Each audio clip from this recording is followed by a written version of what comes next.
जय हिंद, जय जोहार सभी को। आज है 27 अगस्त 2025 और आज का दिन सब आप सबों का सफल, सुखद और सुंदर हो। इसी के साथ आज के दिन की शुरुआत करते हैं आज के समाचार पत्रों के खास खबरों के साथ। तो सबसे बड़ी खबर निकल कर सामने आ रही है। विधानसभा में एसआईआर के विरोध में प्रस्ताव पारित हो चुका है। दोनों पक्षों ने सदन के बाहर और अंदर जमकर किया प्रदर्शन और कांग्रेस, झामुमो और राजद के विधायकों ने लगाए वोट चोर गद्दी छोड़ के नारे, लहराई तख्तियां। भाजपा ने सूर्या हांसदा एनकाउंटर की सीबीआई जांच, राज्यपाल के अधिकारों व अन्य मुद्दों पर किया प्रदर्शन। सत्ता पक्ष ने कहा एसआईआर के बहाने पिछले दरवाजे से सत्ता में आना चाहती है भाजपा। कांग्रेस, झामुमो एसआईआर का विरोध कर बांग्लादेशियों को बनाना चाहते हैं वोटर। अगली खबर है विधानसभा के पूरक मानसून सत्र के तीसरे दिन मंगलवार को सत्ता पक्ष ने भारत निर्वाचन आयोग द्वारा कराए जा रहे मतदाता सूची के विशेष गहन पुनरीक्षण यानी एसआईआर के विरोध में प्रस्ताव पारित किया। विपक्ष के जबरदस्त विरोध के बीच यह प्रस्ताव पारित हुआ है। इससे पहले कांग्रेस, झामुमो और राजद के विधायकों ने केंद्र के विरोध में वोट चोर गद्दी छोड़ के नारे भी लगाए। वहीं पर खनन पूरा होने के बाद रैयत को लौटाए जमीन, कहना है हेमंत सोरेन का। मुख्यमंत्री हेमंत सोरेन ने मंगलवार को झारखंड विधानसभा स्थित मुख्यमंत्री कक्ष में केंद्रीय कोयला राज्य मंत्री सतीश चंद्र दूबे के साथ उच्च स्तरीय बैठक की। बैठक में कोयला खनन गतिविधियों, पर्यावरणीय संतुलन, स्थानीय लोगों को रोजगार उपलब्ध कराने तथा क्षेत्रीय विकास से जुड़े विभिन्न मुद्दों पर चर्चा हुई।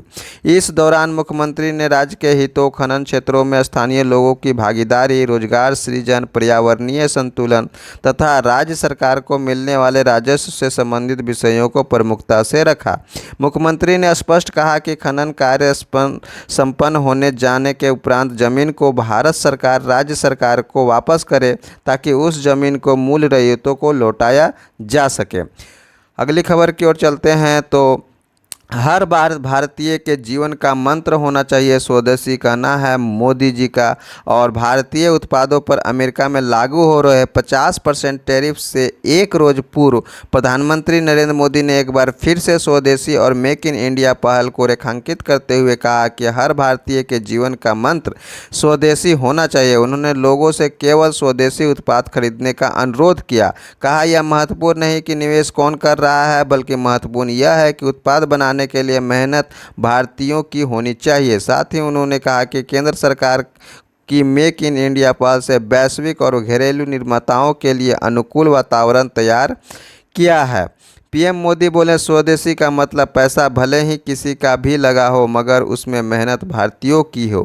100 से अधिक देशों में निर्यात होगी ई विटारा, लिखा होगा मेड इन इंडिया। प्रधानमंत्री मोदी ने कहा कि भारत में अब केवल अपने लिए नहीं बल्कि विश्व के लिए उत्पादन कर रहा है। उन्होंने बताया कि मारुति सुजुकी की ई विटारा 100 से अधिक देशों में निर्यात की जाएगी, जिसमें जापान और यूरोप जैसे विकसित बाजार शामिल हैं। अगली खबर की ओर चलते हैं तो आज से अमेरिकी बाजार में भारत पर सबसे अधिक यानी 50% का शुल्क लगने वाला है। ट्रंप टैरिफ यानी सरकार सक्रिय, पीएमओ में अतिरिक्त शुल्क के प्रभाव और आगे की रणनीति पर चर्चा। 50% शुल्क लगाने की घोषणा के बाद अमेरिकी शर्तों के आगे नहीं झुकने की कीमत भारत को बुधवार से चुकानी होगी। 27 अगस्त से भारत से अमेरिका को निर्यात होने वाली वस्तुओं पर 50% शुल्क लगेगा, जो अन्य देशों की तुलना में सबसे अधिक है। अभी तक यह शुल्क 25% था। इसके अलावा पारस्परिक शुल्क से पहले लगने वाले शुल्क भी लगेंगे, जैसे कॉरपोरेट निर्यात पर अप्रैल से पहले अमेरिकी बाजार में सिर्फ 2.9% का शुल्क लगता था, जो अब 52.9% हो जाएगा। तो निर्यात बढ़ाने के लिए 50 देशों की पहचान किया है। वाणिज्य मंत्रालय के एक अधिकारी ने बताया कि सरकार ने चीन समेत लैटिन अमेरिका व पश्चिम एशिया के ऐसे करीब 50 देशों की पहचान की है जहां भारत निर्यात बढ़ा सकता है। टैरिफ के चलते कपड़ा निर्माताओं ने नोएडा, सूरत में उत्पादन रोका। अगली खबर की ओर चलते हैं तो हजारीबाग भूमि घोटाले में रिटायर्ड आईएएस अधिकारी विनोद चंद्र झा गिरफ्तार हो चुके हैं। हजारीबाग भूमि घोटाले में सेवानिवृत्त आईएएस अधिकारी विनोद चंद्र झा को मंगलवार को भ्रष्टाचार निवारक ब्यूरो की टीम ने रांची के धुर्वा स्थित साइंस सिटी से गिरफ्तार कर लिया है। गिरफ्तारी के बाद उन्हें हजारीबाग जेल भेज दिया गया है। मां वैष्णो देवी मार्ग पर भूस्खलन और डोडा में भारत फटने से 13 की मौत। जम्मू संभाग में मंगलवार को लगातार तीसरे दिन मूसलाधार बारिश से तबाही मची हुई है, जहां पर माता वैष्णो देवी यात्रा मार्ग के आनंद कुंवारी क्षेत्र में भूस्खलन और टोडा में बादल फटने से 13 लोगों की जान चली गई है। 9 श्रद्धालुओं की कटरा और 4 की टोडा में मौत हुई है, जबकि यात्रा मार्ग पर भूस्खलन होने से 22 श्रद्धालु घायल भी हुए हैं। वहीं शिबू सोरेन के नाम से होगा नगरी में बनने वाला रिम्स 2। रकांके के प्रखंड के नगरी में प्रस्तावित रिम्स 2 राज्य के पूर्व मुख्यमंत्री दिसोम गुरु शिबू सोरेन के नाम से होगा। इसका नाम Shibu Soren institute of medical sciences होगा। स्वास्थ्य मंत्री इरफान अंसारी ने इसकी घोषणा मंगलवार को की। विपक्ष के आरोपों से घिरे चुनाव आयोग ने जनता की अदालत में पूछे 5 सवाल। बिहार में मतदाता सूची के विशेष सघन पुनरीक्षण यानी SIR को लेकर विपक्ष के आरोपों से घिरे चुनाव आयोग ने देश के नागरिकों से 5 अहम सवाल पूछे हैं। पहला सवाल है, मतदाता सूची की गहन जांच होनी चाहिए कि नहीं। दूसरा सवाल है, मरे हुए लोगों के नाम हटाने चाहिए कि नहीं। तीसरा सवाल है, जिन लोगों के नाम मतदाता सूची में 2 या अधिक जगह पर है उनके नाम एक ही जगह पर होने चाहिए कि नहीं। चौथा सवाल है, जो लोग दूसरी जगह जा बसे हैं उनके नाम हटाए जाने चाहिए कि नहीं। पांचवा सवाल है, विदेशियों के नाम हटाए जाने चाहिए कि नहीं। अगली खबर है, राष्ट्रपति से सम्मानित ग्रेजुएट रश्मि बिरहोर ढो रही हैं ईंटें। जुलाई 2024 में रश्मि को रांची राजभवन में राष्ट्रपति द्रौपदी मुर्मू ने किया था सम्मानित। घर की कच्ची दीवारों में दरारें आने की वजह से 3 दिनों से बाहर सोने को मजबूर है रश्मि व उसके परिजन। तो एक तरफ राष्ट्रपति का सम्मान, दूसरी तरफ सिर पर ईंटों का बोझ। झारखंड की रश्मि बिरहोर की कहानी उम्मीद और निराशा के बीच एक गहरी खाई को दर्शाती है। आदिम जनजाति बिरहोर समुदाय की 23 वर्षीय रश्मि ने तमाम बाधाओं को पार कर BA की डिग्री हासिल तो की। यह उसके और परिवार वालों के लिए बड़ी उपलब्धि थी, जो गरीबी की बेड़ियों को तोड़ने का सपना देख रहे थे। जिले में आदिम जनजाति बिरहोर का नाम रोशन करने वाले BA पास रश्मि बिरहोर पिता सुधन बिरहोर आज नौकरी की उम्मीद में छोड़ परिवार का पेट पालने के लिए तिहाड़ी मजदूरी करने को विवश हैं। अगली खबर है, राज्य के 36 लाख विद्यार्थियों को यूनिफॉर्म का इंतजार है। पुराने कपड़ों में जा रहे हैं वे स्कूल। 5 माह बीत गए, सत्र शुरू हुए, अभी तक केंद्र सरकार से नहीं आई धनराशि। जेटेट परीक्षा की तिथि घोषित करने की मांग को लेकर निकाला गया है मार्च और गेट 2026 का रजिस्ट्रेशन कल से हो जाएगा प्रारंभ।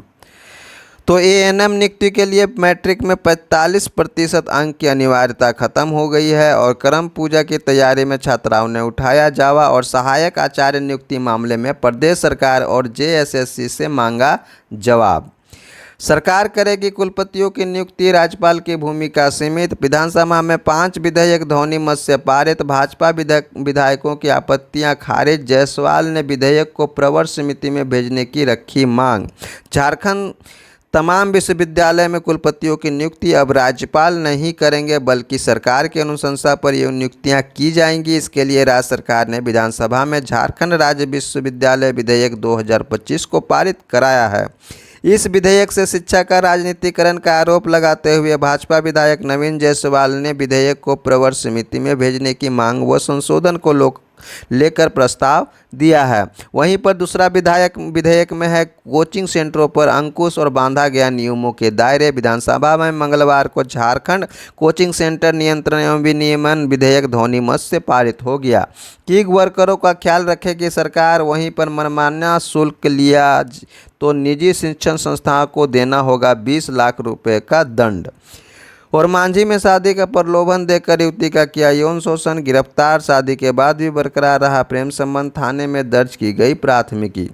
सिंधु की संघर्षपूर्ण जीत, प्रणय भी अगले दौर में। तो 2 बार की ओलंपिक पदक विजेता और पूर्व चैंपियन PV सिंधु और HS प्रणय मंगलवार को BWF विश्व बैडमिंटन चैंपियनशिप में सीधे गेम में जीत के साथ क्रमशः महिला और पुरुष सिंगल्स के दूसरे दौर में पहुंच गए हैं। विश्व बैडमिंटन चैंपियनशिप में PV सिंधु ने पहले दौर में बुल्गारिया की कालोयाना नलवाटोवा दी मात, अगले साल हो सकती है पीवीएल की वापसी और 8 साल का खिताबी सूखा खत्म करने उतरेगी पुरुष हॉकी टीम। जी हां, हॉकी एशिया कप 2025 का रोमांच शुक्रवार से बिहार के राजगीर में शुरू होगा। इस टूर्नामेंट में मेजबान भारत सहित कुल 8 टीमें भाग लेंगी। मैच के पहले दिन 3 बार की चैंपियन भारतीय टीम का सामना चीन से होगा, जो कई दृष्टिकोण से महत्वपूर्ण माना जा रहा है। एशिया कप के रोमांचक मुकाबलों में दर्शकों का कड़ी टक्कर देखने को मिलेगी। हालांकि पाकिस्तान ने इस प्रतियोगिता से अपना नाम वापस ले लिया है। ऐसे में भारतीय टीम के प्रदर्शन पर सबकी निगाहें टिकी हैं। सिफत कौर का गोल्डन डबल यानी ओलंपिक सिफत कौर सामरा ने एशियाई निशानेबाज चैंपियनशिप में मंगलवार को महिलाओं की 50 मीटर राइफल्स में 3 पोजीशन में व्यक्तिगत वर्ग का स्वर्ण जीतने के साथ भारत को टीम स्पर्धा में भी पीला तमगा दिलाया है।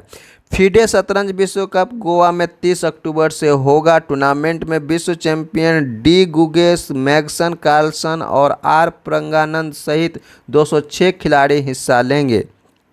तो फीडे शतरंज विश्व कप का आयोजन गोवा में 30 अक्टूबर से 27 नवंबर तक किया जाएगा। इस प्रतियोगिता में अगले साल के कैंडिडेट्स टूर्नामेंट के लिए 3 स्थान और $20 लाख का इनामी राशि दांव पर लगी होगी। अगली खबर में है तो 30,000 छात्रों की मैट्रिक परीक्षा पर संकट, अपार आईडी के अभाव में फंसा है भविष्य। अपार आईडी बनाने के लिए यूडाइस पर भरनी होगी छात्रों की सभी जानकारियां। मां वैष्णो देवी मार्ग पर भूस्खलन, डोडा में बादल फटने से 13 की मौत और 99 सालों में सबसे ज़्यादा वर्षा, देश से कट गया जम्मू का सड़क और रेल संपर्क। पीएम के जापान दौरे से आगामी क्वाड शिखर सम्मेलन की स्थिति होगी स्पष्ट। 1 सितंबर 2025 में भारत में क्वाड शिखर सम्मेलन आयोजित करने के दिए गए थे संकेत, लेकिन शुल्क मुद्दे को लेकर भारत व अमेरिका के बीच चल रहे तनाव से स्थिति अस्पष्ट है। बिलों की मंजूरी राज्यपाल और राष्ट्रपति ही दे सकते हैं, तो महाराष्ट्र का पक्ष। राज्य सरकार ने प्रेसिडेंशियल रेफरेंस पर सुप्रीम कोर्ट में पक्ष रखते हुए दी दलील। कहा, कोर्ट इस प्रक्रिया में हस्तक्षेप नहीं कर सकता। भाजपा शासित 7 अन्य राज्यों ने भी विधेयकों पर निर्णय लेने के लिए राज्यपाल व राष्ट्रपति के लिए समय सीमा तय करने का किया विरोध। ब्रह्मोस मिसाइलों से लैस 2 युद्धपोत एक साथ नौसेना में शामिल, तो रक्षा मंत्री ने विशाखापत्तनम में किया स्टेल्थ युद्धपोतों का जलावतरण और 8 ब्रह्मोस मिसाइलों उन्नत हथियारों और सेंसरों से लैस है। उदयगिरी और हिमगिरी समुद्र में भारत की ताकत और बढ़ गई। अग्रिम पंक्ति के 2 बहुउपयोगी स्टेल्थ युद्धपोत आईएनएस उदयगिरी और आईएनएस हिमगिरी को मंगलवार को नौसेना में शामिल किया गया। दोनों युद्धपोत 8 ब्रह्मोस मिसाइलों से लैस है। इनमें स्वदेशी उन्नत हथियारों और सेंसर भी लगे हैं। महाभारत की तरह शस्त्र व शास्त्र दोनों को साथ लेकर चलना होगा, कहना है सीडीएस का। सीडीएस जनरल अनिल चौहान ने कहा कि हमें महाभारत काल की तरह शस्त्र और शास्त्र दोनों को साथ लेकर चलना होगा। महान योद्धा अर्जुन ने शस्त्र चलाने में दक्षता हासिल की, लेकिन शास्त्र का ज्ञान भगवान श्री कृष्ण से प्राप्त किया। महू में 2 दिवसीय रण संवाद कार्यक्रम का शुभारंभ और आज रक्षा मंत्री होंगे शामिल। जनरल चौहान ने कहा, शांति बनाए रखना है तो युद्ध के लिए तैयार रहना होगा। स्वदेशी एयर डिफेंस फाइटर जेट और युद्धपोत से निर्णायक प्रहार की तैयारी। तो 6 लाख करोड़ से अधिक है भारत का रक्षा बजट और 50,000 करोड़ अतिरिक्त दिए गए हैं तीनों सेनाओं की जरूरतें पूरा करने के लिए। 1.05 लाख करोड़ के स्वदेशी हथियार और रक्षा उपकरण खरीदने के लिए प्रस्ताव को डीएसी ने दी है मंजूरी और स्वदेशी लड़ाकू विमान है प्राथमिकता। जेट इंजन भी होगी स्वदेशी। अपने रॉकेट से 2040 तक चंद्रमा पर उतरेगा भारत, कहना है डॉक्टर वी नारायणन का। और भारतीय अंतरिक्ष अनुसंधान संगठन यानी इसरो के चेयरमैन डॉक्टर वी नारायणन ने मंगलवार को इसरो की वैज्ञानिक यात्रा विकास यात्रा इसरो की वैज्ञानिक विकास यात्रा भविष्य की संभावनाओं व लक्ष्यों पर चर्चा की। विश्वास जताया कि वर्ष 2040 तक भारत अपने रॉकेट से चंद्रमा पर उतरने में सफल हो जाएगा। मदन मोहन मालवीय प्रौद्योगिकी विश्वविद्यालय के दीक्षा समारोह के संबोधित कर रहे नारायणन ने ऑपरेशन सिंदूर की सफलता में इसरो के योगदान को रेखांकित किया। समारोह में उपस्थित उत्तर प्रदेश के राज्यपाल आनंदीबेन पटेल ने कहा कि जिन विद्यार्थियों ने शोध पूरा किया है उन्हें अब सामाजिक जिम्मेदारी निभानी है। तो ये था आज के समाचार पत्रों की खास खबर। हर रोज़ के समाचार पत्रों के खास खबर के जानने के लिए हमारे साथ जुड़ें शंकर बेदिया क्लासेस में। और यदि आप जेपीएससी, यूपीएससी या बीपीएससी या फिर अदर पीसीएस एग्ज़ाम्स के एस्पायरेंट हैं तो हमारे इस चैनल में चैप्टर वाइज क्लासेस ली जाती हैं, जो कि आपके प्रिपरेशन में, आपके तैयारी में काफ़ी ज़्यादा मददगार साबित हो सकता है। तो हमारे चैनल को ज़्यादा से ज़्यादा लोगों तक शेयर करें। मिलते हैं अगले वीडियो में, तब तक के लिए जय हिंद, जय जोहार।